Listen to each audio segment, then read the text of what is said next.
welcome back to the Pirate Palace in Anderson, Indiana for high school basketball on TCI Cable Television. Madison Heights Pirates hosting the Trojans, ranked number 11 in the latest AP poll, 6-0, and showing no signs of being willing to give up that winning streak. Pirates hope to have something to say about that tonight, Tom. They'd like to get into the above 500 side. They're coming off a couple of wins we might talk about, close ones, but important to them. And last weekend, both were in the Olympic Conference. A home win over Jay County and then a road win in overtime over Connorsville. So they got even 3-3, and if they could pull off the upset tonight, I guess we'd have to call it an upset. If they do beat Newcastle, then they'd be in the plus 500 mark on a 4-3 record. So yeah, when you won, when you won 6 games and you're number 11 in the state of Indiana, and you've only won 3-3 like Madison Heights, and you win the game, it would be an upset. It'd have to be classified as an upset. Newcastle's going to continue, if they continue to be undefeated, they're just going to continue to move up that ladder. Sure. They'll be in the top 10 because just by the fact that undefeated teams playing each other, people are going to get knocked off. And I think it takes till like maybe December before people really realize who is the true top 10, because you can't tell early in the year. Ben Davis was an automatic, but I think 2 through 10, it's really hard to tell at the start of the year who's going to be strong. You know who's probably going to have a lot of talent, but who's going to be real strong, it's hard to tell.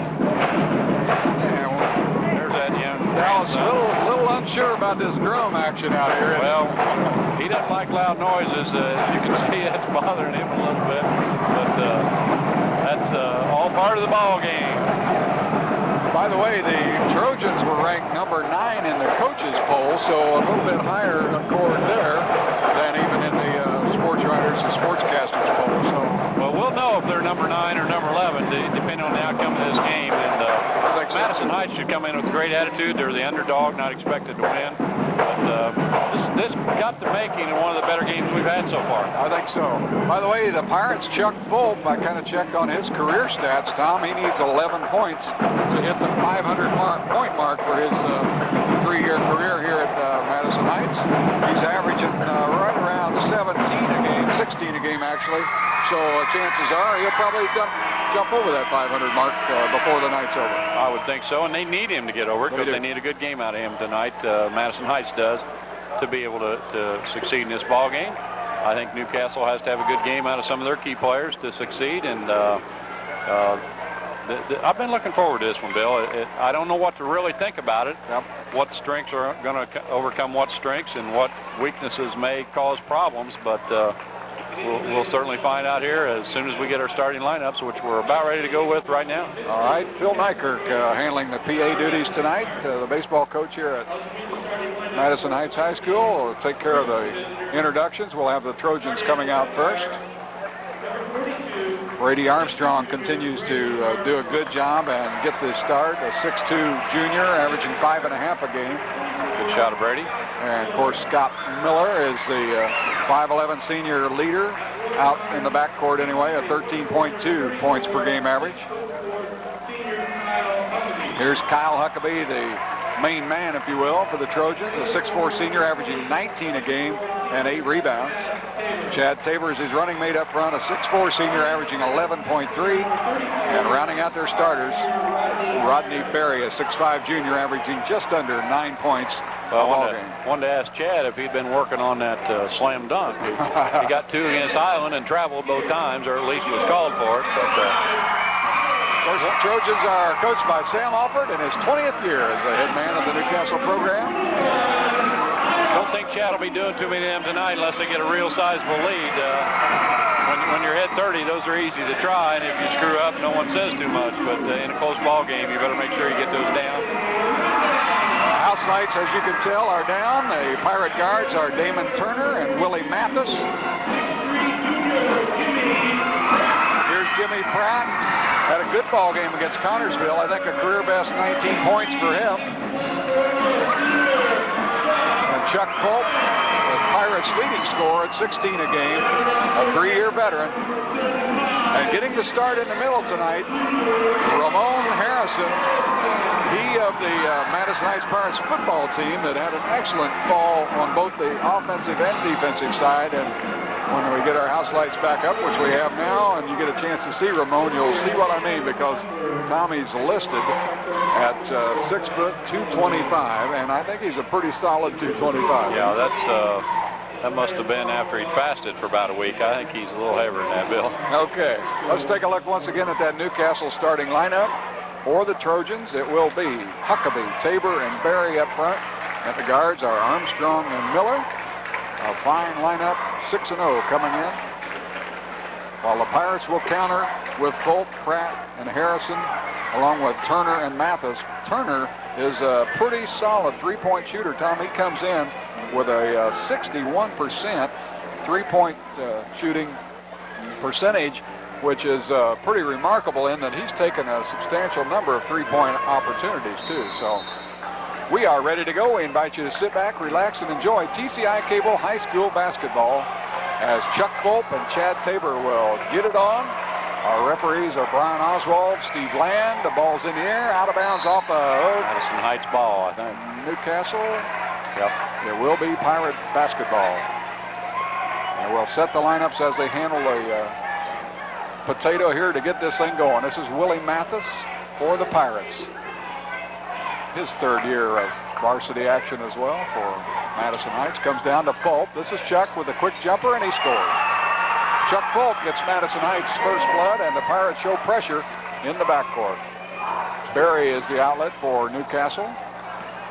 Now Huckabee has his pocket pick from behind. Mathis all the way down, gives it up to Turner, and he is blocked, but a foul by Tabor as Chad went sailing through the air and did get the ball, but he also got some skin, I think, Tom. Foul will be his first, and of course the team's first. Bill Sam calls his team over right away and says, guys, this is not for fun. If you're not ready to play, we're going to get drilled here. So you better get out there and refocus. Early wake-up call, huh? And it didn't take him as long as it did me to say that, but he said something like that. There's a good look at Damon Turner. Drops home the free throw. By the way, both these teams are excellent free throw shooting teams, something that we haven't always been able to say about Madison Heights, but they are doing a great job. 71% as a team. Turner gets 1 out of 2, but there's Harrison. No, taken away by Huckabee, and Miller will bring it up. Madison Heights in a man-to-man, and they got Pratt. Well, they may be chasing, Bill. We'll have Could be. We'll try to size it up. Here's Armstrong now. Brady working against Mathis. Now Tabor as Mathis hit the deck. Down inside, there's a steal by Fulp. Pirates on the run. Chuck down the left wing. Down in the blocks. Lost, but Mathis puts it up and in. Pirates up by 5. Quick start for the Pirates, and that pass was mishandled, but it went right to Mathis. Harrison kind of lost the handle, but Willie was Johnny on the spot and laid it in. 5-0. Outside jumper by Berry is rebounded by Fulp of the Pirates as Sam looks on. And we get a foul as Pratt is banged into by Rodney Berry. That'll be Rodney's first team foul, number 2.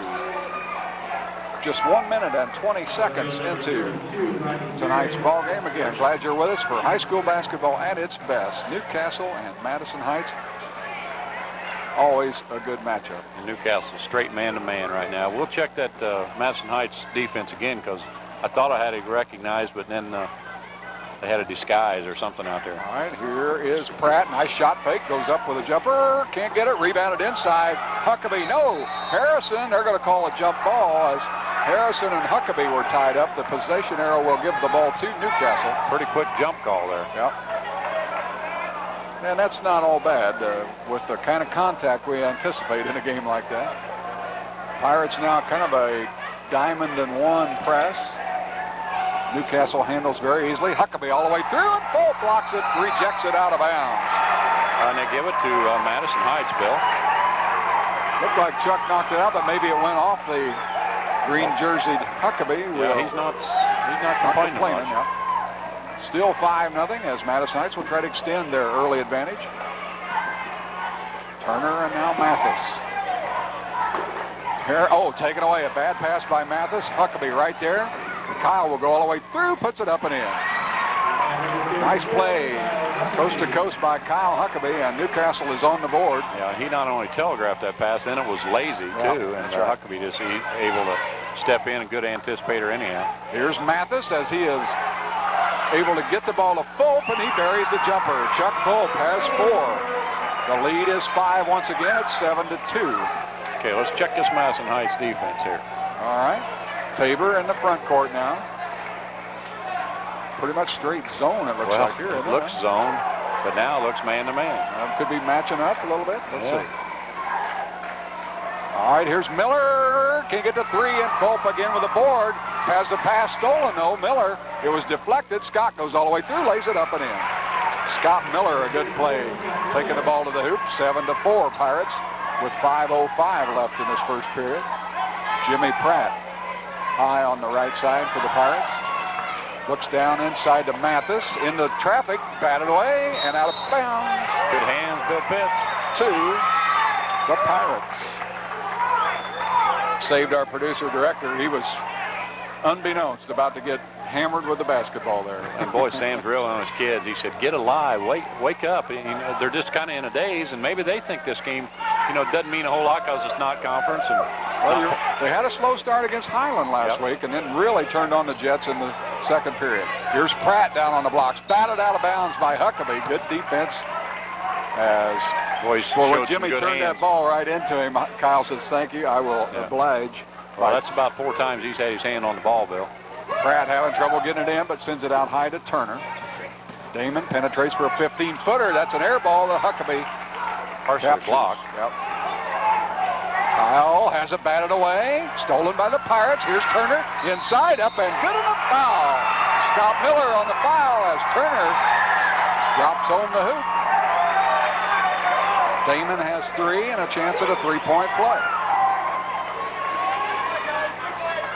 I think Sam felt like Huckabee may have been fouled on the takeaway, and he may have a legitimate beef there, Tom. As they say, sometimes on the road, you don't get the calls that you might be more inclined to get at home. We do have a Newcastle timeout and a chance for me to bring you up to date with a new sponsor that we have tonight, Domino's Pizza. It's got to be good. It's got to be now. It's got to be Domino's. Every day, get 2 medium, 2 topping pizzas for only $11.95, or 2 large pizzas. Can you believe that, Tom? 2 large pizzas for just $14.95. Domino's open till 1 a.m. weekdays till 2 a.m. Friday and Saturday. The number to call, 644-2900. 644-2900. You asked me if I believe that? I knew you would. I really don't. I think they should bring 2 of them out here. Okay. I think you should pay for them, and we'll eat them. Okay. Well, interesting start to the ball game. It really is. That's a good timeout by Sam Alford. His kids are just not in the game right now. They're being a little weak, and the referee's talking to Huckabee. Huckabee got on him a little bit, and I think he said, we don't need more of that talk, but they're smiling, and there's another young fan. Let's get going there. Let's get going, he said. Nothing like high school basketball to energize the youth.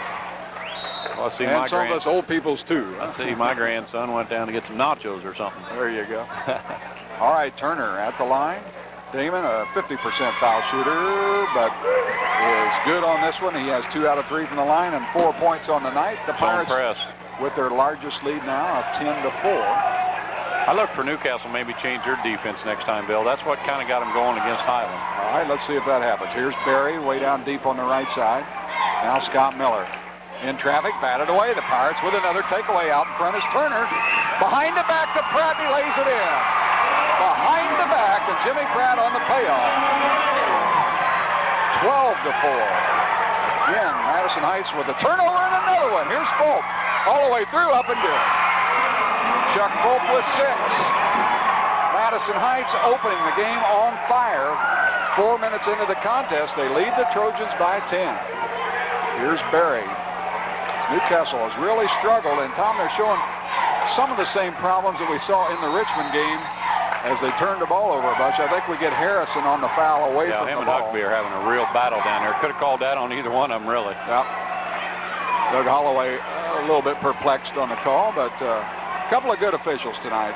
Brian Oswald, by the way, had to fill in for a while in the JV game because one of the JV officials was late getting here, and it's great that he was here early enough to be able to do that. Yeah. He's a good one, and his partner, Steve Land, also.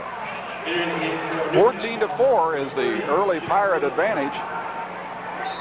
The foul on Harrison, his first and the team's first. Here's a three-point attempt by Miller, and he's got the bottom of the net. That might wake him and shake him a little bit.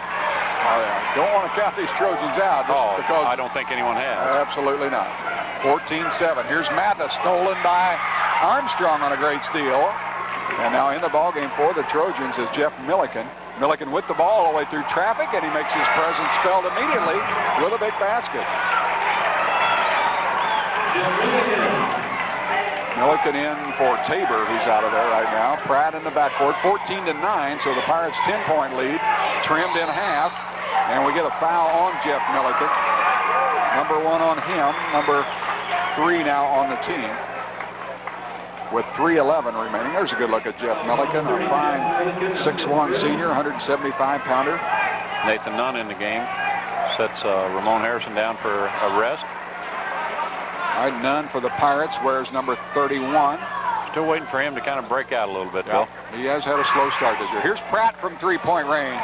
That one may have been partially blocked. Thrown back in. The Pirates will retrieve it in the backcourt, however. Turner sends it through, and Mathis does come up with it. Pratt again now for Madison Heights. Turner open, or Willie Mathis, rather. Rebound, who? Out of bounds, still Pirate basketball. Newcastle fans are not too pleased. But then, as you always say, every call makes some happy and some not so happy. Yeah. In that case, some mad. There's a steal. And a foul as Mathis compounds his problem with the errant pass. Reaches in and draws his first foul. Team foul number 2 on Madison Heights with 2:50 remaining. Pirates will go to the bench again. As Mathis will sit down. Right there is Brandon Carmack checking into your picture. Chad Tabor, 6'5" junior. coming back in for Newcastle. Also in the Madison Heights lineup, Ken Hodges, a 5'11 senior, wears number 34. Barry sits down as Tabor returns. And Miller will bring it up for Newcastle. Thank those good-looking reserve cheerleaders in Madison Heights for bringing us these full Diet Pepsis. Appreciate that indeed. Sure did. If you'd have brought that Domino's pizza, we'd be set. Here's Armstrong with the 3. And just like that, Newcastle is right back in the ballgame. 14-12, they're on an 8-point run. Pratt in trouble, but gets it over to Hodges, who buries the jumper. And we've got Armstrong down in pain. It looks like an ankle right in front of our down camera. That's Brady Armstrong. He is writhing in pain, and he's got that left ankle. It looks like, hope it's not the Achilles. It looks like an ankle, doesn't it, Tom? Yeah, he's grabbing the ankle, and it's he fell coming down to Laneville, and it looked like he twisted it and just went down. Athletic Director John McCord from Madison Heights kind of helping out. Sam Alford, of course, is out. We certainly hope it's not a serious injury, but the pain is intense initially on when it's an ankle turn, no matter what. We hope it's no more than that, but we'll just kind of stand by here for a moment. Couldn't tell if he landed on somebody else's foot, which is often happens in traffic down underneath the hoop. Got him kind of seated up right now. Again, working on that left heel or left side of the ankle. Boy, we got a great shot of it there. Yep, I'll say. A nice pair of tennis shoes, basketball shoes. Great start to the ball game, and we're going to bring a couple big Huskies out of the reserve team over here to help him off the floor. Certainly hope nothing too bad. Josh Estel, of course, has already checked into the Trojan lineup. Josh, as Brady gets a fine round of applause from both sides of the aisle, as he should. He's a fine youngster that's really played well. And between him and Estill, they're getting about 16 or 17 points a game out of that position. So that's not too shabby. No, it's not. We'll hope it's not serious, and we'll try to keep you posted on what we learn here as the game wears on. Estill, of course, wears number 10. He is in the Trojan lineup. This is Josh as he works it to Tabor. Pirates pretty much chasing now on the zone. There's Miller, and he buries another three. Scott Miller with 8, and he has closed the Pirate lead down to 1 at 16-15. After Madison Heights had led 14-4. Here's Turner all the way through traffic, and a traveling call. Somebody got a hand on it, and that caused the turnover. Yeah, and when they get a hand on a Bill and it's bobbled, is it traveling? Yeah. Good. Possession never really changed, I think, is the way the rules interpreted, even though somebody maybe tipped the ball a bit. Newcastle able to handle the Pirate pressure, and there's a bump by Nathan Nunn. As well, it's good to know maybe in a few years you got a career in refereeing. Oh, yeah. Got enough enemies, right? That's right. Don't want to get in that. Continue to work on Brady Armstrong. And he looks better, Bill. Yeah, I mean, not quite that first initial pain, you think maybe you look down, your foot's going to be gone. It hurts so bad, but he's feeling a lot better. Third foul of the ball game on the Pirates. First one on Nathan Nunn. There's Huckabee for a jumper. Newcastle has their first lead. Well, and they've hit their last 6 shots in a row. That's how they got back in this ball game. Here's Pratt. Inside, a little short on the shot. Tipped up and in by Carmack. Pirates back on top. All the way down is Huckabee. Lost it out of bounds. Tried to crossover dribble, and I think it went off his foot. Yeah, I think Brandon Carmack got his hand on it off Huckabee's foot, so that's their 6th turnover already. Madison Heights got 5. Jimmy Pratt and Damon Turner will come out now as Coach Holloway has gotten all of his starters out for a bit of this first period now. Madison Heights with the lead and the basketball. 18-17, a fine first quarter from the Pirate Palace. Carmack, now Mathis. As Newcastle stays pretty much man. Here's Fulp. Looking, gets it to Carmack in the paint for a jumper that wouldn't go, and Milliken has the rebound. Estill on the run for the Trojans. We'll try to give Newcastle back the lead. Here's Miller, and he does. Boy, Scott Miller, talk about being on fire. His 4th basket, 3 of them from three-point range. Mathis all the way down behind the defense. Saw an opening. He had a little bit of screen from his own man, went right straight to the basket. But you're right, Miller shooting. This is shooter's gym anyhow, Bill. Here's Milliken from 3. Why do you say that, Tom? Well, just the way the rims are set and the nets and everything, you can come out here and you can just hit the basket pretty easy. There's some places where you got a funny background or the rim's tight or something, and I don't know. This is just a good shooting gym. 23-20 is the Trojan lead now, and Madison Heights will wind the clock down for the last shot of what has been a very fine first period of action. 8 seconds now as the Pirates will start the offense. Here's Fulp on the baseline. He couldn't get it, but it's followed up and not good. Again, Nunn up and no at the gun. Boy, they had 3 tries. 3 great tries, but nothing doing for the Pirates on that last effort. 23-20. Newcastle, after trailing by 10, has a 3-point lead after 8 minutes. We'll be back with quarter number 2 after this timeout.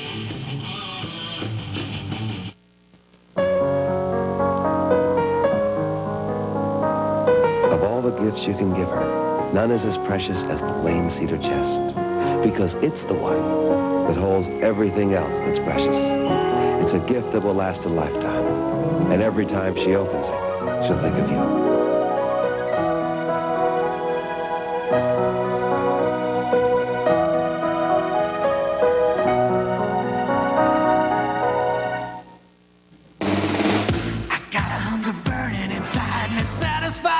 One thing, so I run to the phone and dial the number for Pizza King. I'm gonna ring the king. The king delivers. I'm gonna ring the king. An incredibly delicious royal beef pizza on the best crust you ever tasted. Ring the king. Pizza King. Welcome back to to the Pirate Palace, Tom. The Trojans showing what a veteran team they are. After the slow start, the first 4 minutes, boy, did they turn it on. 19 points in the final 4 minutes of that first quarter. And I think your numbers are going to show that the Pirates, well, they had a good start. They kind of got caught up. You know what happened, Bill? 1 out of 4 from the field, and then they hit 8 in a row. Wow. 5 of those were three-pointers. All right, and I don't know that I need to give you any other stat. All right, that's probably the key one right there. Bulk tries to work on the baseline. Milliken tried to get the baseline, but Chuck maybe a little bit quick there for Milliken, and he picks up the foul, his second. Bill, they're 9 out of 12 first quarter at 75%.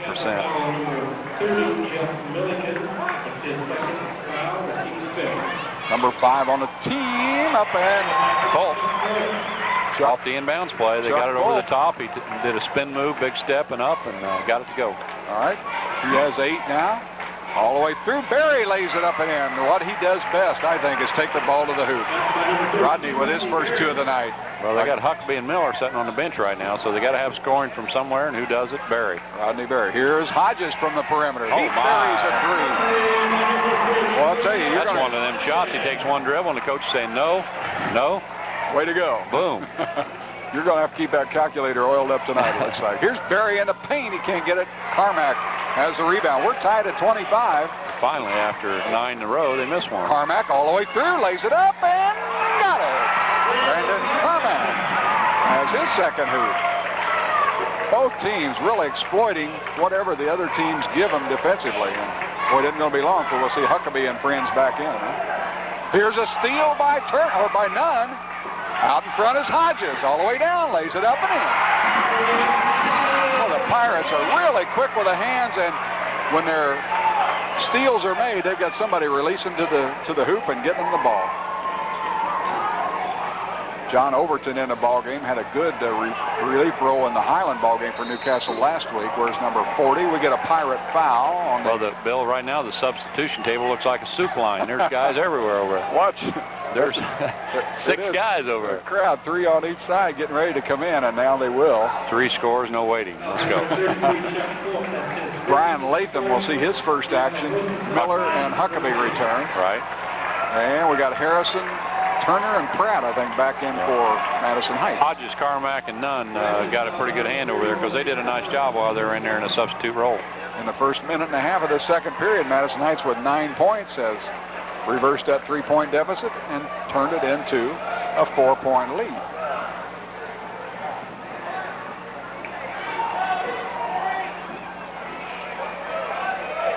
Comes down on a block, and we're going to get a holding call on Jimmy Pratt of the Pirates.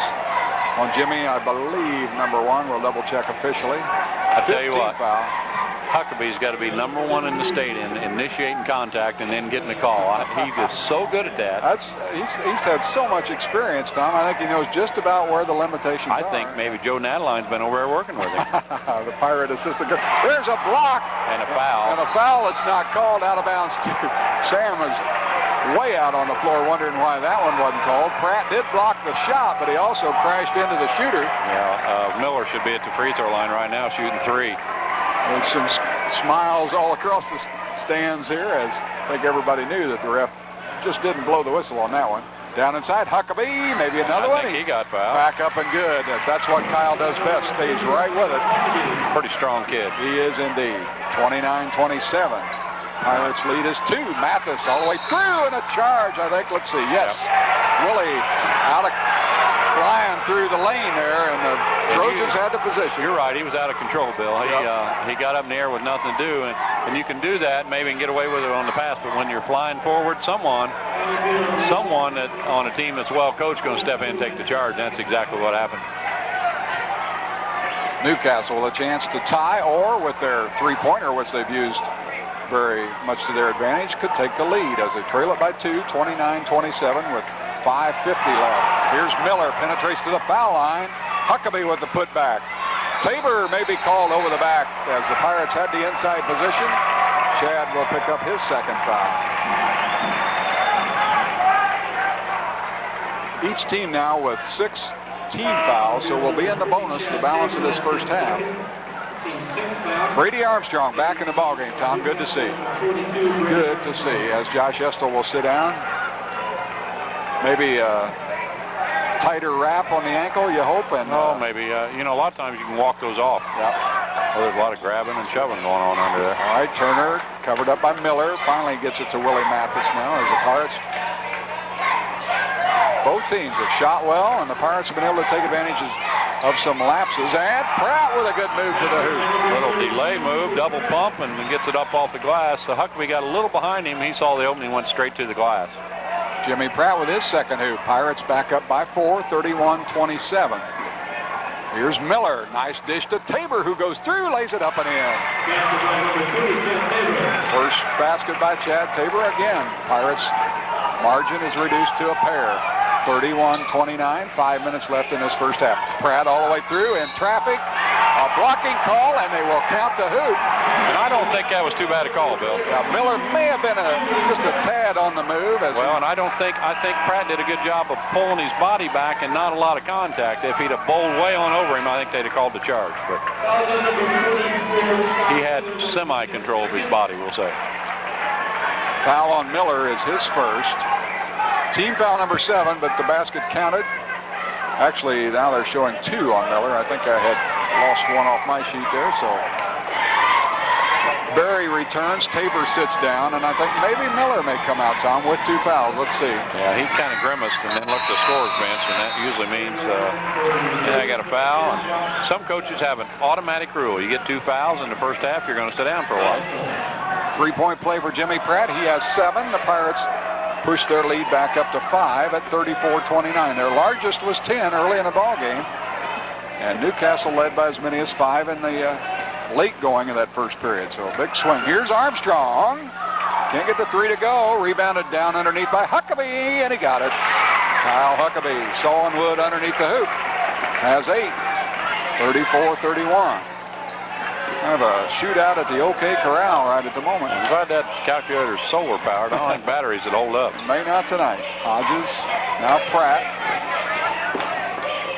At the foul line, a 15-footer by Turner rims out of there, and Rodney Berry is there to capture the board, and the Trojans will again try to reduce that Pirate margin.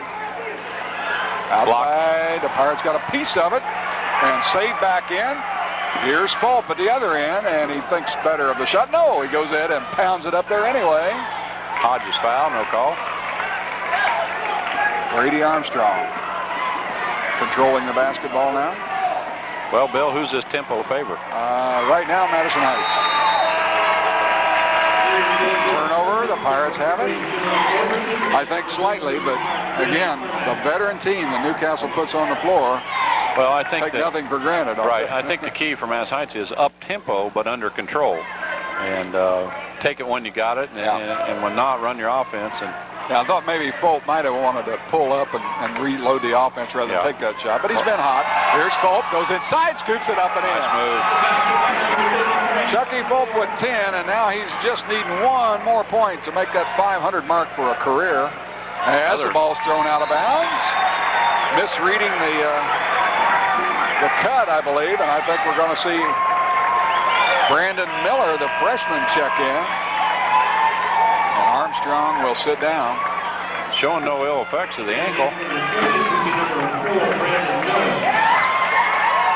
Brandon Miller wears number 4, so we have the Miller brothers in the backcourt now for the Trojans. Senior Scott, freshman Brandon.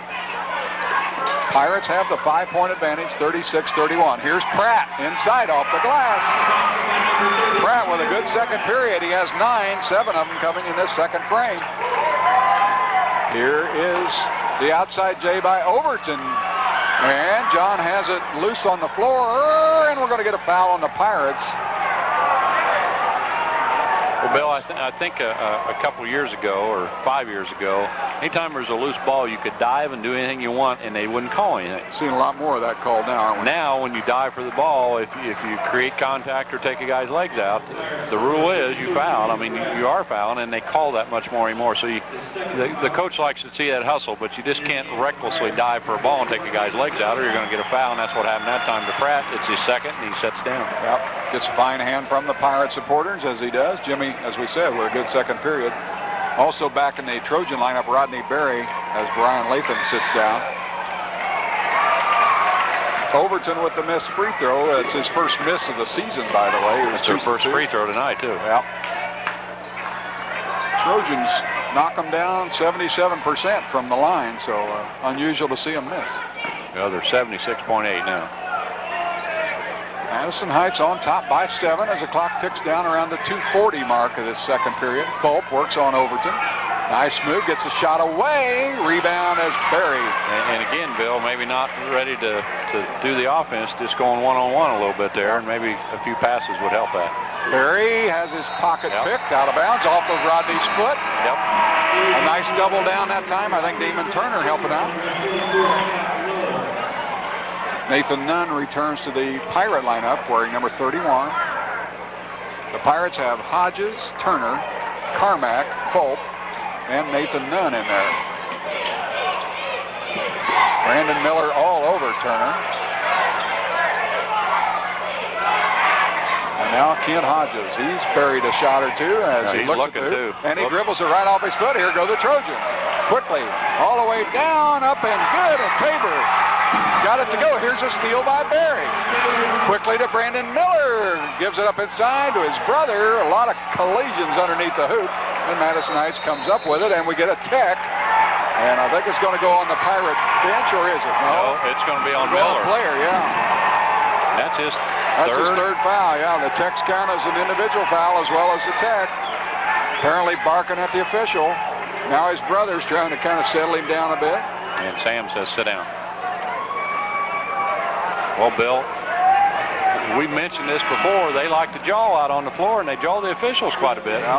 And most officials aren't going to put up with that. And neither is that man right there, Mr. Sam Alford. Yeah. The officials get about $40 a game. That's not enough to come out here and take a bunch of lip off anyone. Yeah. Coaches, fans, players. So you and I? That's enough to take it off us because they know we don't know anything. Brad in double figures with 10. When I get on an official, a lot of times it's jokingly, but they miss calls, and if they think they're not going to miss any calls, then they're in the wrong business. Madison Heights again regains that 7-point advantage at 40-33. Pirates with a 20-point quarter in the offing right now as the clock shows 1:47 left in this second period. A good ball game. I'm glad you're with us from the Pirate Palace. Turner gets it into the paint to Carmack, who puts it up and in. Brandon Carmack, his third hoop.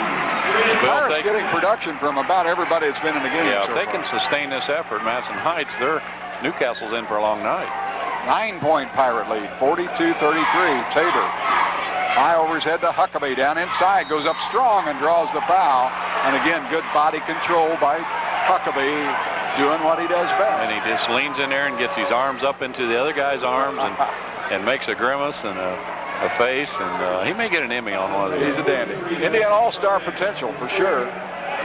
Came into this season with 1,200 points. And he is a dandy.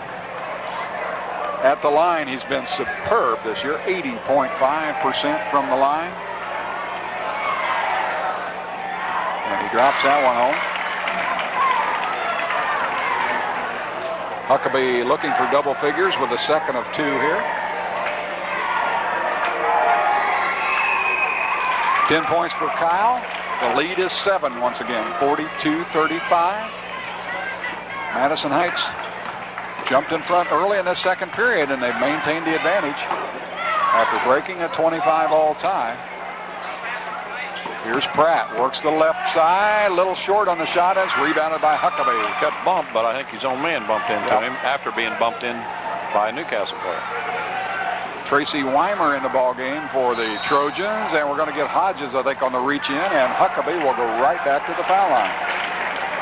Well, when you're in dire straits, you go to your horse, and right now they're feeding Huckabee the ball, and he's either going to score or probably go to the line most of the time. He's hard to defend.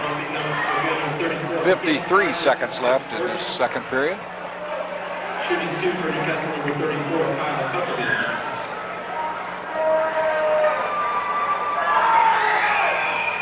Huckabee continues to rattle him home. He's been to the line now This is his third time tonight, 44 times on the season, and we're just in game number 7, so he does get to the line a lot. And of course, the key is he makes them when he's there. He's made 36 of those 44 free throws. It's a good average. He's going to, if he gets there anymore all night, that'd be 7 times a game. Yep. He's probably hitting 6 of them. And bonus points. Oh, he missed one. Pope high for the rebound for the Pirates. The lead now a half a dozen for Madison Heights. See how the Pirates play the final 45 seconds. As they kind of spread the floor a bit. Spread. They may be looking for the last shot. Here is Hodges now, dogged by Weimer. Huckabee out high on Mathis. 30 seconds now left in this first half. Lane open for a moment. Now Mathis sends it back out high. Clock at 20 seconds. Madison Heights, I think, content now to, unless it's a wide open layup. Yeah, it's a long time to hold the ball, but they're doing a pretty good job. They got it spread well and not letting anyone double team. Hodges with 9, with 8. Kent puts it up. Rebound on the floor with 5 seconds left. Miller may get a shot away, sends it deep to the other end. Milliken puts it up and in, and it goes at the gun. We're going to count it, Bill. I think so. Milliken, a great feed by Brandon Miller. Good heads-up play. And Milliken on the payoff has 7, and the lead is just 4 for Madison Heights. Bill, I didn't like Hodges' shots for 2 reasons. Came off one dribble on a shot, and there was too much time left. Still a little bit too much time. That's right. That allowed them to go back down and score, and well, you hold all that time for the last shot, and then you allow them to get a bucket. That's a big swing from maybe going 8 ahead, or at least 6 to down to 4. 42-38 is our halftime score. We'll be back with a new First of the County segment after we take this timeout.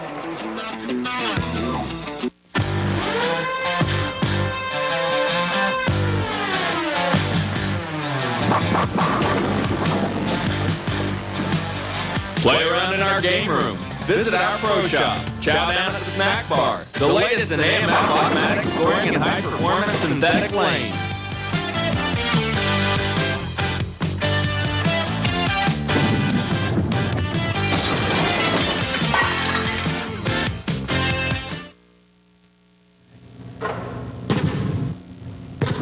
If you want to be a success, you have to have the dedication, desire, and hard work. Whether it's basketball or business, Mike Kirk and his team at Quality Discount Muffler understands what it takes to be a success. They've built their reputation on being able to get the job done and get it done right. That's what success is all about. Name brand parts, quality service. It's what you've come to expect from Quality Discount Muffler. Welcome back to the Pirate Palace. We're at halftime. It's been a dandy. A ball game that seesawed back and forth throughout the middle stages of the first half. Then Madison Heights opened up as much as a 9-point lead, but Newcastle, as they are going to be able to do with this veteran ball club, able to hang right in there and ended up trimming that advantage down to just 4, 42-38 here at halftime. And by golly, Tom, we do have a dandy, and I think it's going to stay that way throughout. I do too, and I'd like to be in Newcastle locker room right now because, you know, they're only down 4, and they've not played real well, Bill. I think Madison Heights has not dominated the first half, but certainly controlled the first half. And Sam's got to be saying, guys, we got to wake up. We got to play every possession tough. And we're only down 4, and we stunk the place up. And that's going to be his opinion. I really don't think they did. But Madison Heights, I think they outplayed them.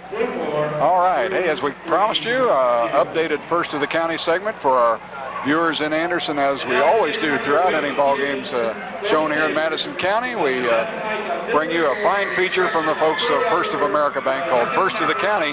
And take a look. I think you'll see that we've got a change or two in the offing in leaders this week statistically in boys high school basketball in Madison County.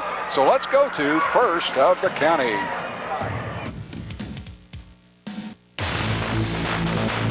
Welcome to First of the County, a look at the individual leaders of Madison County basketball. First of the County is brought to you by First of America. Thanks to their connections, the Thompsons just refinanced their home with lower closing costs, while Steve Jr. got a lower rate on his first car loan, and daughter Lauren a better deal on her checking account. How did the Thompsons get such special treatment? Connections, an exclusive program that rewards them for doing more of their banking with us, First of America, a bank for life. Sign up for Connections today and get rewards for doing more of your banking business with us.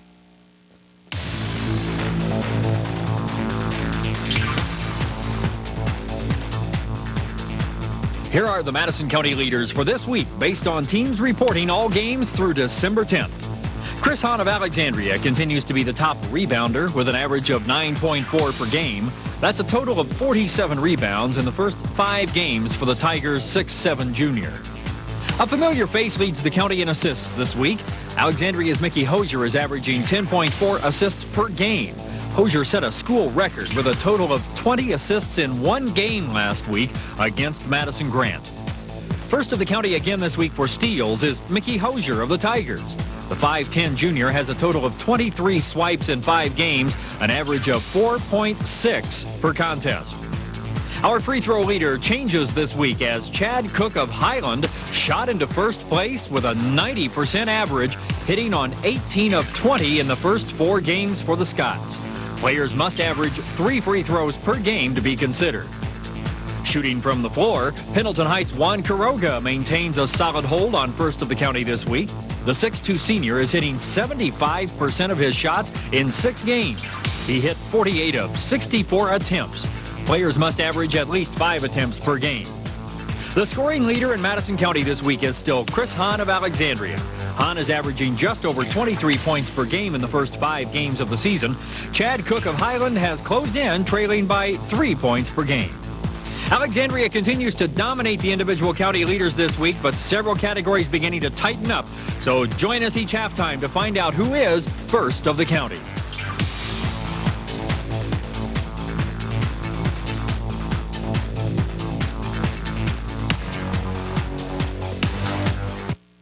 The next time you need great food on the run, stop at Barney's Grill inside Red Barn Market at the corner of 3 and 38.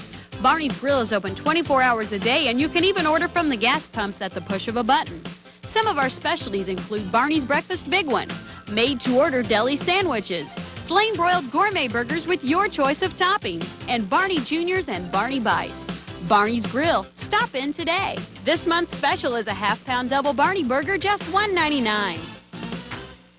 Would you like to have the newest and greatest music ever recorded right in the palm of your hand? Music like country, rock, jazz, classical.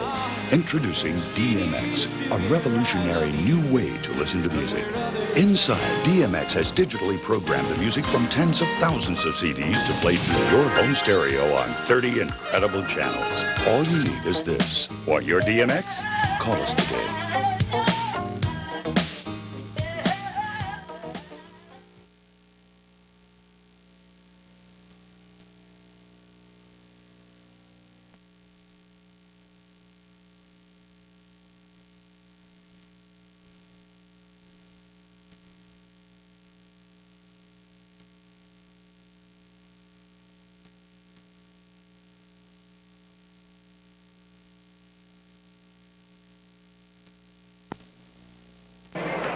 And we are back at the Pirate Palace. Bill Pitts and Tom Harvey with all the action and what has been an entertaining first half, and with a look at the team stats, which are very, very interesting tonight.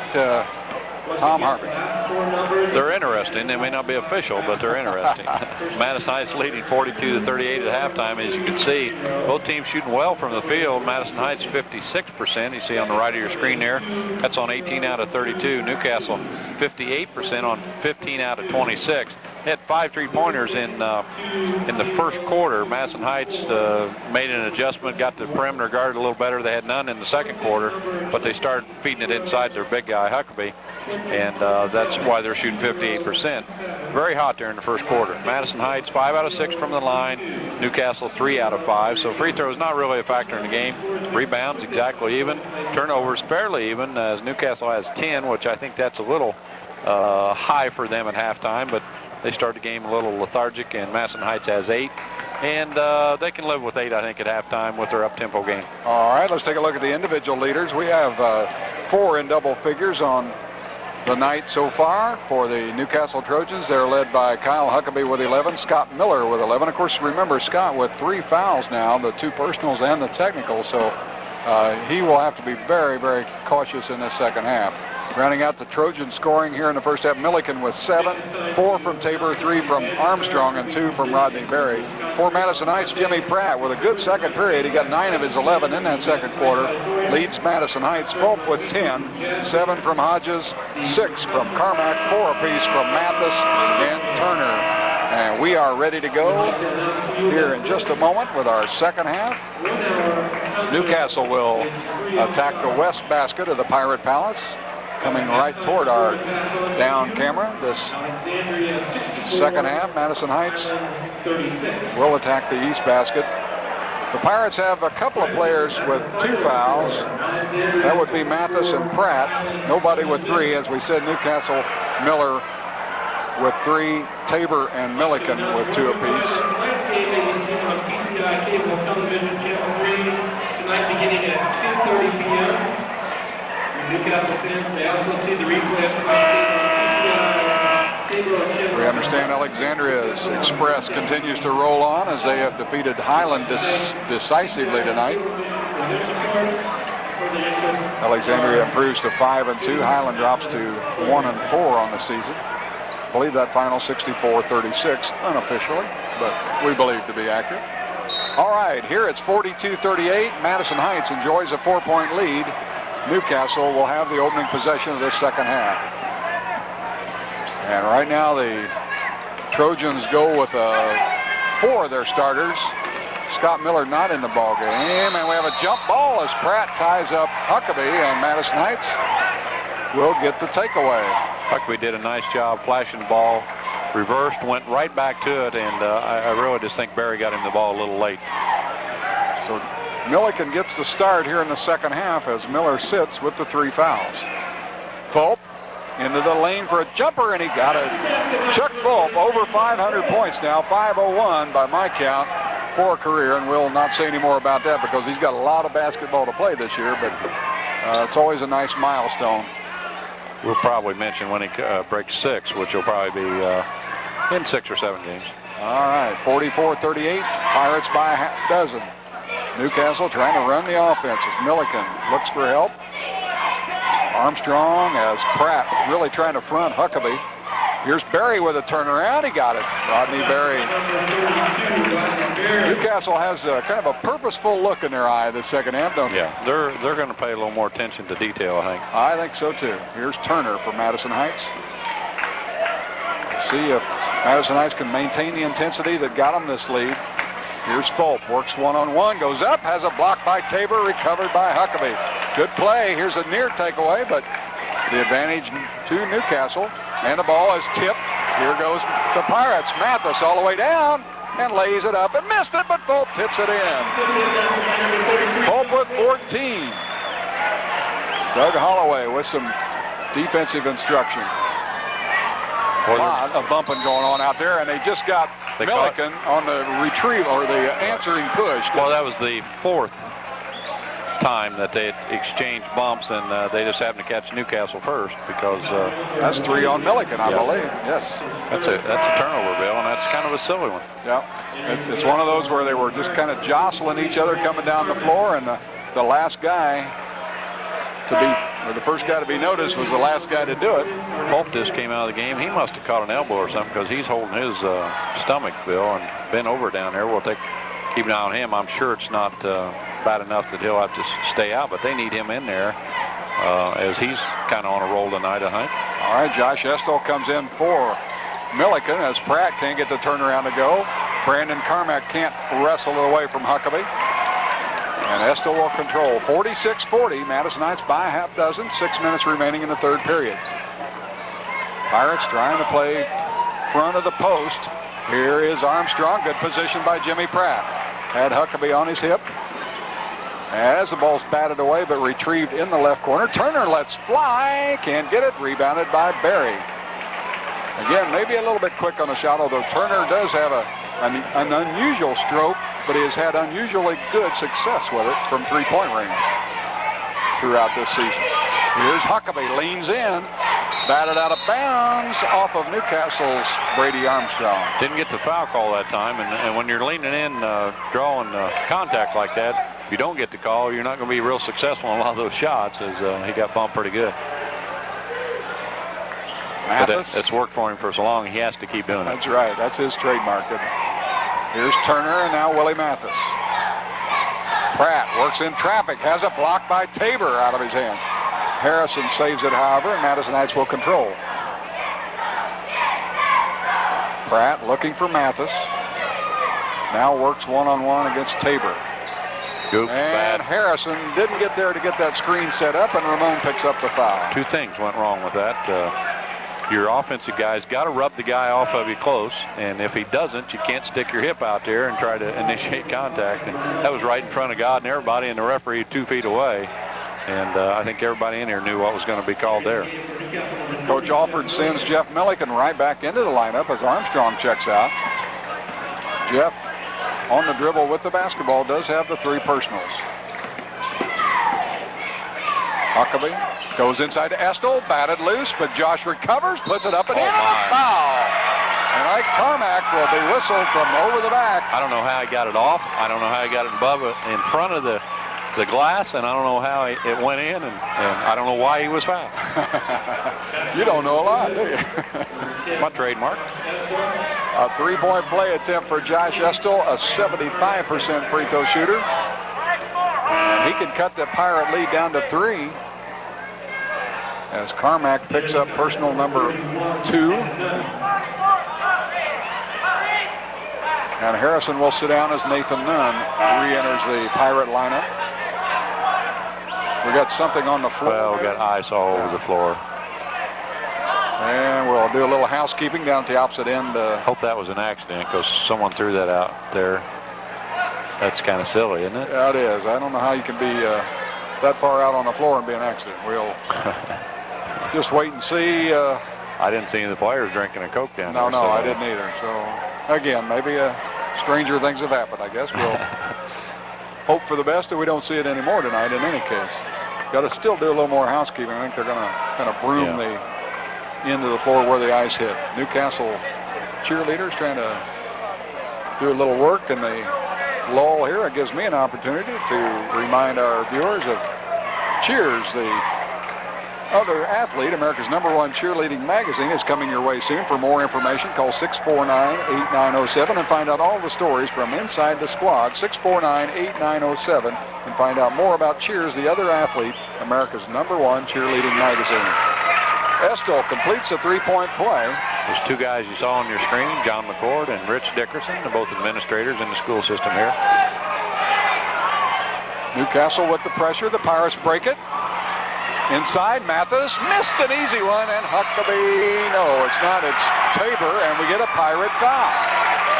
Newcastle will play it.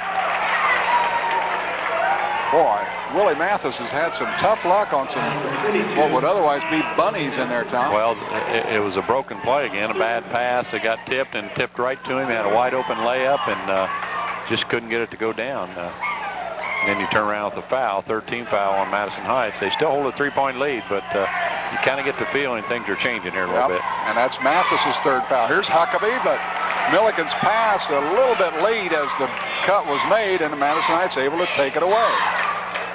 Pratt with Tabor on him. 46-43. Madison Heights has led since breaking a 25-all tie early in the 2nd period. Turner. Now Hodges can't get the shot off. 4 minutes remaining in this 3rd period as Madison Heights trying to find the shot. Here's a jumper from the baseline. Hodges puts it in. Boy, a tough shot. He got it in. Tough shot.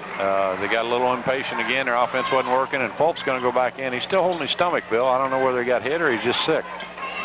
5-point Madison Heights lead, 48-43. Huckabee hits the deck, but is back up, still down as he and another Pirate are kind of getting it on underneath. Now watch Kyle work, goes up, puts it in, and that time he drilled Pratt in the jaw, I do believe. And boy, the Pirates are really, really unhappy with what happened because Jimmy Pratt just got leveled as Huckabee leaned in, his patented leaner. Doug Holloway asking for an explanation as Jimmy, I think, spitting up a little blood over on the side now. Coach Alford. And he's on Huckabee. Barking at his player. Really angry at Kyle, as he should be, because that is just totally uncalled for, totally unnecessary. He got the hoop, but he had to punctuate it with a blow to the chops of Jimmy Pratt. 48-45. All the way through traffic. Fulp tips it in. Chuck Fulp, playing a dynamite ball game, has 16. As Kyle will think about it a bit on the Trojan bench. Here's Latham inside, up and good. 50-47.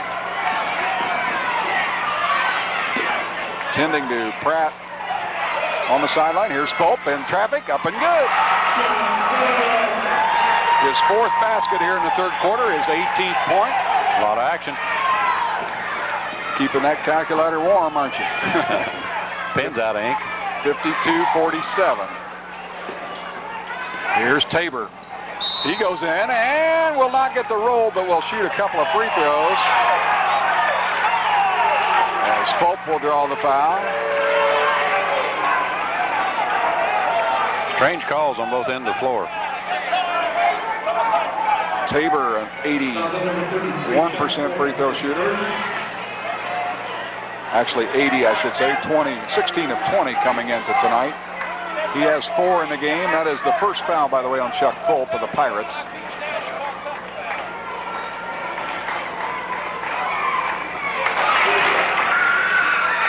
Fans over here yelling, hey, guy elbows a guy in the mouth, you don't call anything, then you call a touch foul. Referees can't win. 2.5 minutes to go in a very physical 3rd period. 1 out of 2 for Tabor, and Fulp has the rebound again, and he asked for a timeout. Saw trouble in the backcourt as Milliken had him kind of tied up a bit, and he asked for the timeout. And it is still the 4-point ball game that we had at the end of the first half. Okay, Bill, I got to tell you about some of our friends, Maplewood Cemetery.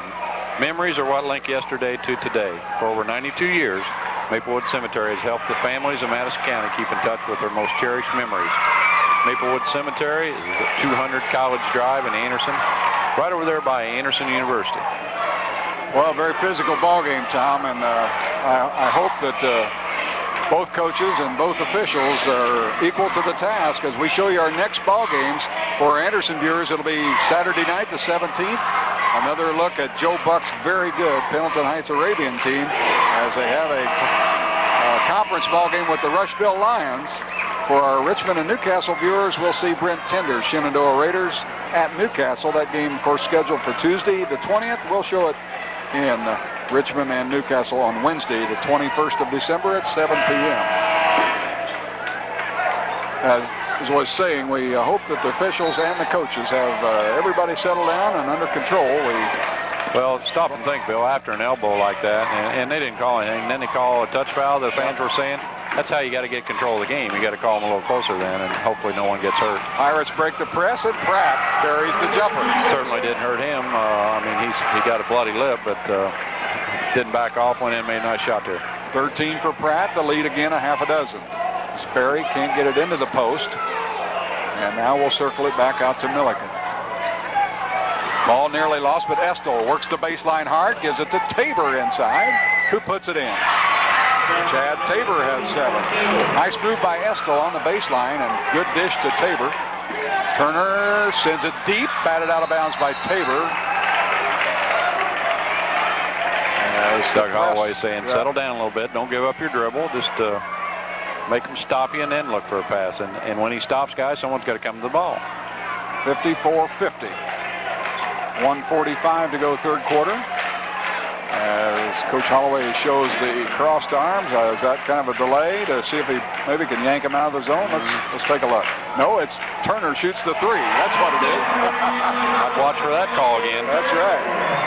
Damon's first 3 of the night, and it comes at an opportune time for the Pirates as they stretch their lead back to 7. Here's Latham with a turnaround, rebounded by Carmack. And I almost think Fulp might have got a piece of that ball. And Carmack, a nice rebound. Or I should say, Turner quickly through. Now Fulp from the perimeter. Bingo from 3. Pope with 21, his first tray of the night, and it's a 10-point Pirate lead, 60-50. Berry right through, got the basket. Rodney Berry with his sixth. Quickly the other way, the Pirates are fouled in the act of shooting. As Pratt all the way through traffic draws the foul. 60-52 as Coach Holloway with some instructions. 55 seconds to go. Turner and Fulp with the consultation. The foul was on Tabor. That's his third. We'll be interested to see if we see Scott Miller again at all tonight, Tom. And Huckabee. I think we'll see them both, really. Right now, they've had a chance to think about things. Both of them with some fits of temper or emotion, if you will, that need to be held in check. And right now, they're thinking about that on the bench as Pratt buries the free throw. And a reminder for our Anderson audience, we will be naming a Madison Heights Player of the Game, courtesy of Star Financial Bank, at the conclusion of tonight's telecast. 62-52, offensive foul, and Milliken has his fourth. Turnover, we'll give it to the Pirates with 50 seconds. Well, Bill Harrell could have called that one. Yep. That was that forearm push-off. Now will the Pirates try to hold, although they have to contend with the full court pressure, with 50 seconds remaining in the 10-point lead. Fulp gets it to Pratt. And Jimmy will try to bring it up by himself against Milliken, who stays in the game with the 4 fouls. He goes all the way through and charged. No, they're going to call the block. I don't think that Bell quite had the position. I started to say a charge, but it looked like he moved right at the last second. Pratt does such a good job of controlling his body, and you can't get a full frontal shot on him to take the charge because he always turns sideways, and then the offensive guy is going to get that call. That's twice he's done that and had good body control. 14 fouls on each. Here's Pratt in traffic. Sends it out to Carmack, who works in the paint and jackknifes it up there. Rebounded by Pratt. Out of bounds to the Pirates with 33 seconds remaining. Now, if I'm Madison Heights, I may look for one shot here unless I get a layup. Half a minute to go. 62-52. Carmack is the release point for Turner, and now Damon will handle it with a half a minute to go. One shot is the call from the bench. And Newcastle will match up man for man now. Well, they're not counting, so he's not close enough to count. 19 seconds, 18. The clock ticks away now as Madison Heights. Let's see if they run it a little closer to the 0 mark than they did at the end of the half. Clock at 10. At 8. Now Carmack with 6. Looks like they may have to hurry to get the shot. They throw it away with 3, with 2. Tabor will get it away. No good at the gun. That's the end of 3/4 of action. Madison Heights up by 10, 62-52. Can they pull off the upset? Come back and find out in the 4th quarter after this timeout.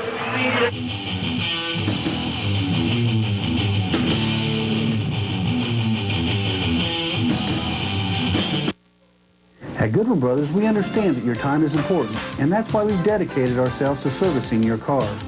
Goodwin Brothers has ASE certified mechanics, which means only the best will service your car. Goodwin Brothers is always one step ahead of the industry with our computerized testing, 4-wheel alignment rack, expanded parts and service departments. Goodwin Brothers, only the best service because your car is important to you and you're important to us. Goodwin Brothers at the corners of State Roads 3 and 38 in Newcastle. Hi, I'm Steve Alford for Quality Discount Muffler. Dedication, teamwork, training, and pride are all important factors in building a winning team. They're just as important in building a good business, and a Quality Discount Muffler, it's a way of life. Whether you need exhaust work, brakes, an alignment, or any service, Quality Discount Muffler will get the job done right. So for quality work at low prices, come see Mike and his winning team at Quality Discount Muffler. Take that! And we are back at the Pirate Palace as we enter the final 8 minutes of action. Scott Miller with the basketball has returned to the Trojan lineup. Huckabee remains on the bench, however. So it's Miller, Estel, Bell, Tabor, and Berry. And this is Bell with a jumper from the baseline. Tabor can't get the rebound. Madison Heights does in the person of Damon Turner. Pirates have matched their largest lead They led it early in the game by 10. Right now it's 10 again. As I think Madison Heights has to keep playing like they've been playing, not get tentative if they want to win this ball game. And of course, Newcastle's got to play all out for this last 8 minutes to get back in this ball game. you know they'll have a big run. Can't catch up all at once. Yep. Pirates, Carmack in some trouble now. Good defense by the Trojans. Saves it to Hodges, and what do we get? Timeout? Timeout Bill, taken by the Pirates. I kind of think they were tentative that time. Yep. You know, they weren't doing the things they were doing, and yeah, they're taking some time off the clock, but that's when the momentum can really change. You take 30 seconds off, and then you lose the ball, and they go down and score, and you do it again, and that's when you can really get in trouble. 62-52, Madison Heights coming in at 3-3. Would like nothing better than to head to Lawrence North on Saturday night this week with a 4-3 record. They're going to have a hands full again tomorrow night with that Wildcat group of Jack Kiefer. Newcastle, on the other hand, will be back at the friendly confines of Chrysler Fieldhouse, where they will be hosting the Connorsville Spartans. And they'll also be there for our Tuesday night ball game, the 20th, with the Shenandoah Raiders. Rushville and Pendleton Heights is our show for the Anderson audience on Saturday night the 17th. Be sure and be there on Channel 3 in Madison County. 10:30 p.m. is airtime. All right, let's see what changes, if any, are made as it comes into Fulp. There's a takeaway. Nice takeaway by Barry as he picked Carmack's pocket. Stolen right back by Harrison. One good turn deserves another, and apparently here comes Turner. Sets up Fulp from the perimeter. Almost got the roll. Lost out of bounds off of the Pirates, says the official. Well, that ball I thought was going to fall, and it hit the rim about 3 times. Real soft up there. These are good rims, Bill. I still think it's a good shooting, Jim. 62-52, 10 points. That probably means I made one once here. Harrison rebounds the Estill miss. I think Harrison may give a little forearm in the back and get position, but got the rebound nevertheless. No call. All right, Turner can't get it to Hodges. In some trouble. We'll get a 5-second call. Just barely beat it there as Hodges now all the way into the paint. Tries to send it down low. Knocked out of bounds by Newcastle as Jimmy Pratt will return to the Madison Heights lineup. Well, Doug's probably going crazy over there, but they have taken over a minute and a half off the clock, and no one's gained an advantage. So that's the Madison Heights advantage, but he just doesn't like what's going on. They've had a couple near 5-second calls. Here's Carmack inside. Can't get it. Trojans, Rodney Berry captures a loose ball. Boy, they have missed some in-close shots, or they'd really have this one pretty good shape. Here's Bell muscling it up. Followed up and in by Tabor. Tabor with 9. He averages 11 and a half. Getting close to that, and it's an 8-point ball game. That's our first hoop of this fourth quarter. Here's Turner all the way through. He is going to get the roll. Oh, my goodness. That ball danced up on the rim and fell home, and it will count. Is there another tech?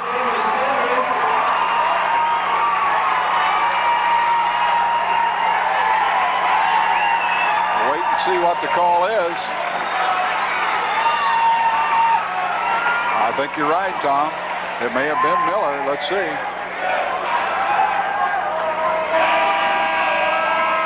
Maybe it's 5. They called a personal and a technical, I do believe, on Scott Miller. Maybe you don't learn from previous mistakes. I don't know. Okay, you have a personal foul on number 24, Scott Miller. A subsequent technical foul on Scott Miller. Scott has a personal foul. That's a shame. He's too good a player to have such a lousy attitude. That's the bottom line. You know? Too good a player for that. Well, and maybe his attitude isn't bad. Real bad, but he mouths off all the time, Bill. Yeah. And I think it stems from, self-control. Okay, I agree. He missed the He's first. such a fine player, and he works hard. It's just a shame. I know Sam will get that under control. Has to. Well, Turner missed the free throw. Chance for the 3, but now Pratt's made the first one of the 2 technicals. Jimmy with 16, make it 17. Pirates now with their largest lead of a dozen, 66-54. Could have been a 7-point play. Could still be a 6-point play. Basket, 2 free throws, and they get the ball back. Miller checks out with 5:56 remaining in the ball game and 11 points on the night. None in the second half. Pratt double team, trapped, has it taken away. Berry and Estill collaborate, and now Carmack will be called for an obvious foul. That's a good call, and Estill went into the scores bench pretty hard, but I think he's okay. Madison Heights now not handling the pressure very well. Of course, Newcastle's turned it up because they're playing pretty frantic and desperate right now. 5:40 to go. Newcastle leads, Madison Heights leads by 12. Third foul on Brandon Carmack. Brandon Miller in the ball game. And over and back. An over and back call against the He fell down, was in a hurry to get rid of the ball before they called him for travel and threw it back across the 10-second line. What a bunch of strange plays. Pratt looking. Gets a return pass from Carmack as they have it in the front court. Estill putting a heavy pressure on. Long way to go in this one. Here's the double team, and we're going to get a foul call. Looks like, is it Estill? Yes. Josh Estill with his first. And that will put the Trojans over the limit. Madison Heights will be in the one and bonus. Really thought he was going to call jump ball then, and you never like to lose, certainly, but sometimes a loss can be invaluable to the coaching staff in terms of teaching time. Not only is Miller sitting over there with something to learn, Huckabee has not been back in the game, right. And I don't think we'll see him. I thought we would, but now I'm not sure. Jimmy Pratt can equal his career best of 19 with a second of 2. As John Overton will check in here if we have a dead ball situation, which we do not, as Berry rebounds the Pratt miss. 13-point Pirate lead at 67-54. An attempted steal knocked out of bounds by Turner. As Overton will give Tabor a breather. Turner going to sit down, not because he fell there, is a little gimpy, but I think he was coming out anyhow. He's done a nice job. Latham will check back into the Trojan lineup. 5:18 to go as both teams have used players very liberally tonight. Some out of necessity and some because basically they're both pretty deep ball clubs, or at least Madison Heights becoming a deeper ball club. They've gotten pretty good help off the bench tonight. I have them for 22 points off the bench. And that's not too shabby. Estill works as the clock ticks down toward the 5-minute mark in this one. They've got some making up to do. Brandon Miller goes all the way through. Nice move by the freshman. Certainly was. Good move. Kept his head up, saw an opening, went straight to the basket hard. He is going to be a dandy. We've talked about him a number of times, and I really feel he will indeed be. Here's Pratt. Blocked partially by the Trojans, recovered by Latham. Newcastle down by 11. Has work to do, but so far this season they've been equal to the task. They came from behind against the Southside Rebels. Here's Miller from the perimeter. Overton puts it in. No, tipped and saved by Miller. He tries to throw it in. Recovered inside, up and good, and a foul as Bell gets the hoop. Boy, a great job by Brandon Miller to save it back in bounds. Well, he wasn't saving it, Bill. He's trying to throw it off Pratt's foot.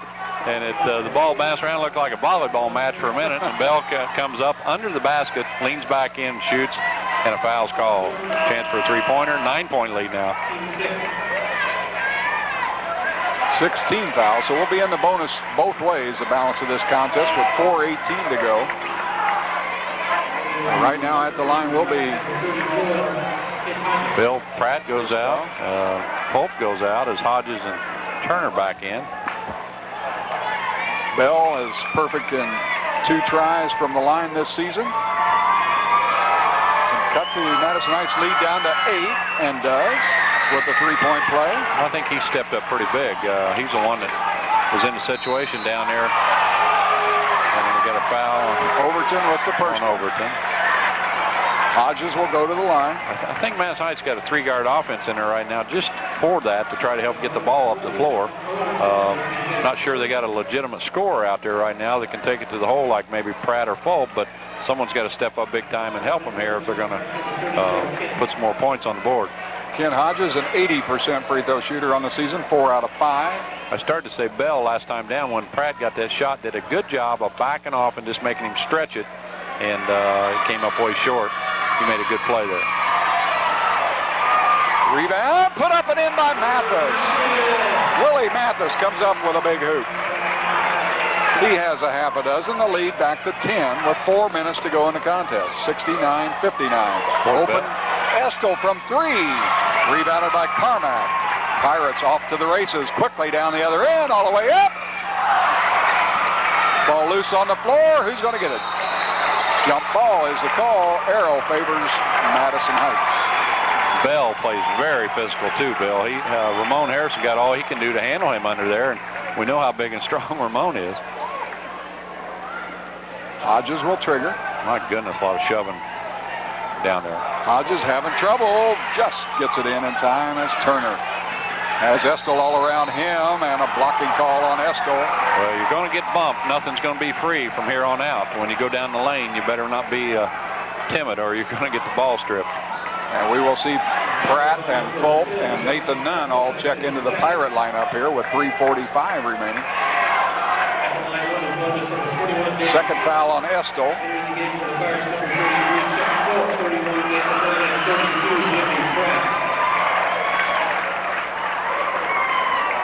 Let me correct what I said earlier about points off the bench. It's 15 for the Pirates off the bench. That's still a pretty good night's work. Sure is. Hodges with 9, Carmack with 6.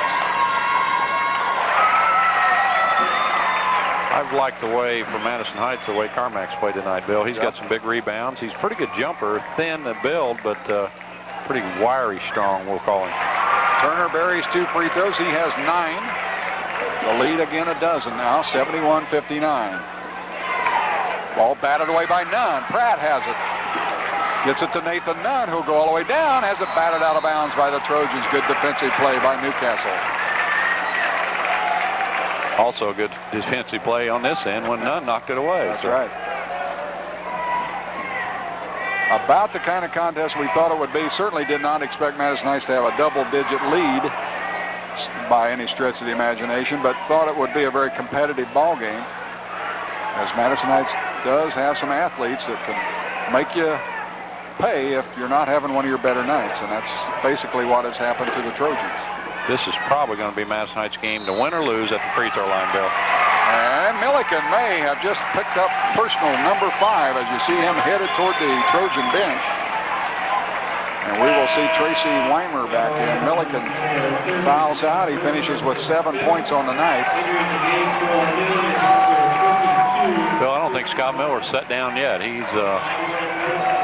still, there he goes. He's set down. He's pretty upset. Milliken played a pretty nice ball game, Bill. And I may have been a little hard on him, and I'm going to say that I believe with all my heart that he will play harder and probably control the emotional, the verbal side of things as we wind our way on through this season. He's just too good an athlete.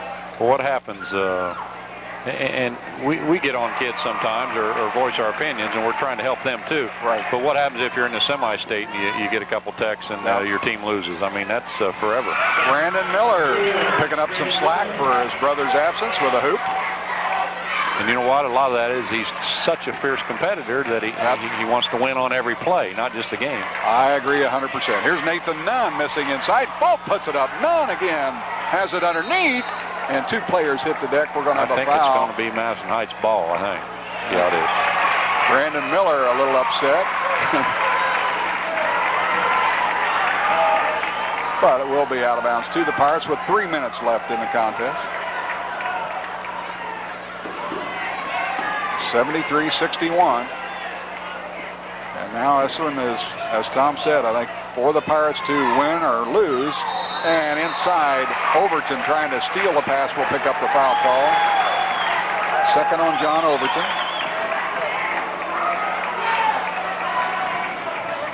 Well, this could be the wake-up call that Newcastle may be looking for. Again, I said early in the game, I think Sam's looking forward to this just to see where they're really at. Sometimes you're 6-0, you rank 11 in the state, and you get a little bit of the big head. think you can walk out on the court and you're going to beat someone that's 3-3. You have to play every game. Yep. Every game you have to play. Road games especially can be tough, and you always figure you're not always going to get maybe every call that you would like, to say the least, on the road, and you just have to learn to deal with adversity. Mathis, 1 out of 2. This one's not over. It's 13 points. They've got some three-point shooters. They're going to have to really become efficient on them now. Here's a steal by Fulp. Chuck heads the other way, goes all the way through, gets it inside, up and good as Turner. That may have been the icing on the cake, as the lead is now 15 with 2.5 minutes remaining. Overton rebounds the Weimer miss and puts it in. John Overton has his first hoop of the night. Quickly, Mathis will hold it up and dribble through some traffic. Weimer with the reach-in call.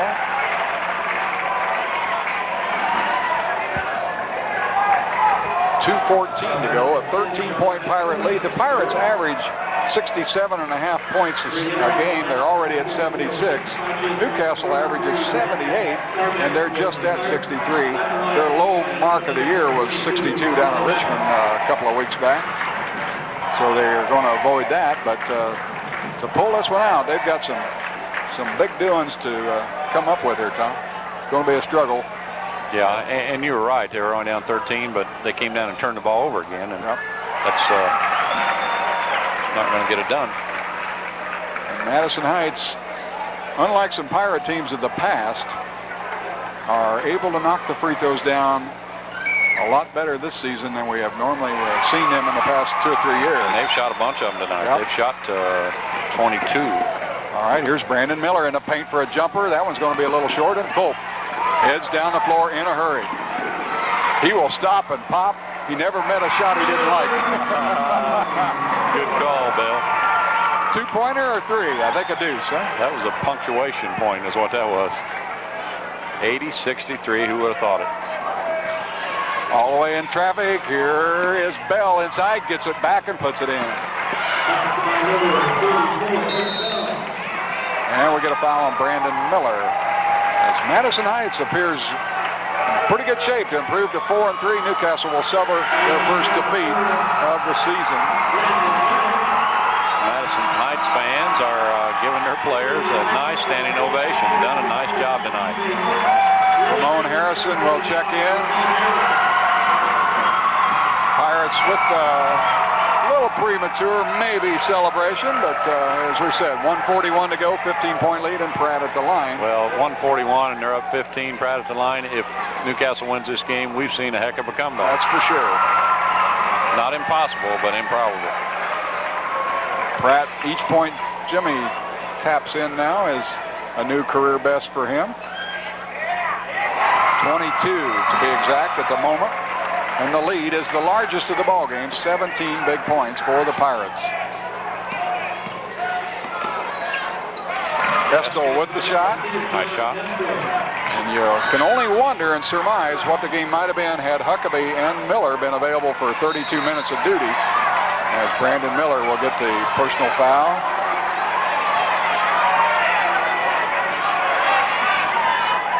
Pratt goes down hard again, holding the left shoulder this time. 1:24 remaining in this one. Maybe getting an extra breather. I hope he wasn't hurt. Well, you just got to go over and say, you got to shoot a free throw, and he's probably up and at it. No, we hope he's not hurt. We're not making fun of anything. He went down pretty hard. Rushville at Pendleton Heights tomorrow night, December 17th at 10:30. Coach Holloway will check out his player out on the floor now. I think Coach Holloway is going to need a shower tonight. He's worked pretty hard down there. His shoulder. For our Anderson audience, it will be Pendleton Heights and Rushville, Saturday evening, 10:30 p.m. On Tuesday the 20th, Shenandoah Newcastle ball game, and then we'll close out our pre-Christmas schedule with the annual pre-Christmas Highland Anderson battle from the Wigwam on Wednesday, the 21st. Jimmy Pratt now seated upright, and kind of collecting his wits about him. I think maybe what, the left shoulder or forearm? Yeah, left shoulder. Shoulder, okay. Might have bumped it pretty hard on the floor. And I don't think there was anything intentional. Brandon just going for the steal there. Can only conjecture what might have been had, as we said, had Huckabee and Scott Miller been able to play 32 minutes, but they are obviously two of the main cogs in this Trojan arsenal. Turner in the game to shoot the free throws for Pratt. Hopefully he's okay. Damon has 11, make it 12. Bill, they're 80% for the game right now. 20 out of 25 from the free throw line. Madison Heights can make a new season best as a team with this free throw, and they do, as their 84th point is on the board. They had 83 against Highland in a win a couple weeks back. Here's Miller. Now Estill will take the tray. Rebounded by Eve Hunt, who sends it the length of the floor to Mathis, who lays it up and in. Good pass, Eve Hunt. Mathis in double figures with 11. Spotted his buddy streaking down the floor. Weimer can't get it to go. Inside, a nice pass by Overton, but Bell couldn't finish. Ball loose. Hunt has it. Quickly, Turner will sky. Followed up by Mathis. 21-point Pirate lead with 45 seconds to go. This one will open a few eyebrows around, or eyes around the state, raise a few eyebrows, I should say. Estill with 7, and we will get Pirate basketball. 34 seconds to go. 88-69.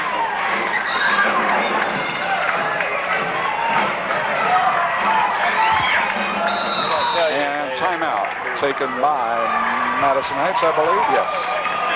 33 seconds left.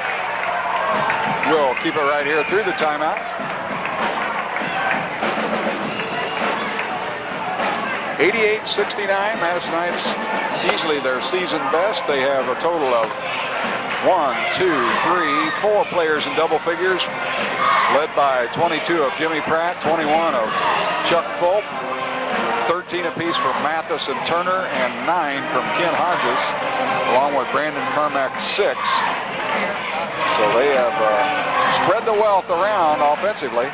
Newcastle, on the other hand, has a total of 11 players in the scoring column, led by the 11, actually the 13 of Kyle Huckabee, who saw very little action in this second half after receiving the technical for the elbow. Here's Harrison. Ramon will put it up and score. 90-69. Miller can't get it. And I think we'll get a tech with Overton hanging on the rim. Yes, indeed. Well, there's been some strange plays here, Bill. I mean, he made a great play to go up and kind of dunk the ball, and it kind of bounced out, and he just hung on the rim. Kind of waited around to see what was going to happen. Yeah. Who's going to shoot the technicals for the Pirates? Looks like I think Hodges ran down there as fast as he could and got on the line. So got up there first. Well, he's missed one tonight, so he wants to start working on that 80% average again, which dropped with the one miss. Missed 2. But he will get another try. 18 seconds to finish this one out. I'd have probably let Eve shoot him. He hadn't scored. Does give the Pirates 5 in double figures now, as Hodges has 10. 91-69. Madison Heights will have the possession.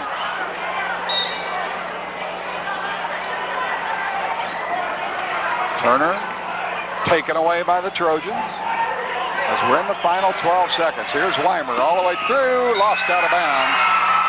Estill couldn't handle the pass. Yeah, Weimer probably should have took the shot. He was right there. Oh, we got Overton with some blood streaming down his face. Don't know what caused that. We've also got Hodges. Maybe they collided. I didn't see a thing. It might have. Might have, because Hodges is over there too. may have been just one of those collisions, folks. We really can't tell you it was away from the action. Both players receiving some attention. Overton, as you can see, having a little bit of blood spilled, being attended to on the side. Out on the floor at the other end. Strange game, Bill. Is Ken Hodges. It really has been.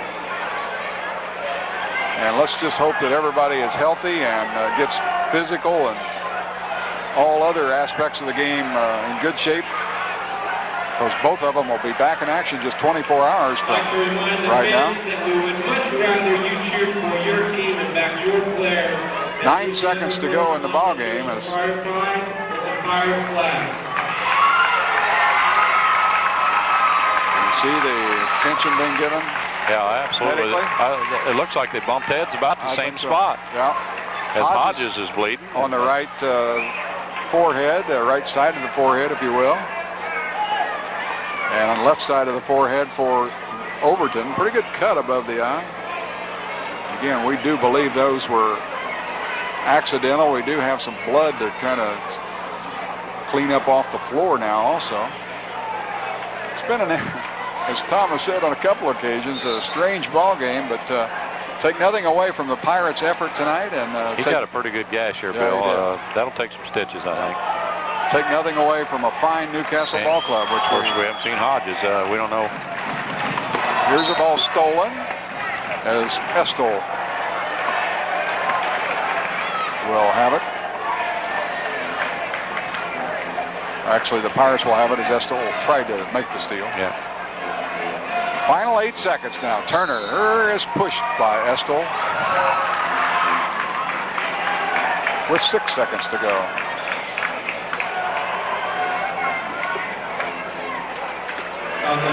Trying to determine a final score has been a struggle here in the last 30 seconds of this one. Don't forget, Tom and I will name a Star Financial Bank Player of the Game for the Madison Heights Pirates at the conclusion of tonight's ball game. $25 will go to the charity as Turner can't get the shot to fall. Here is McCard in the ball game, and that's going to do it. Our final score is 91-69. Madison Heights with the big upset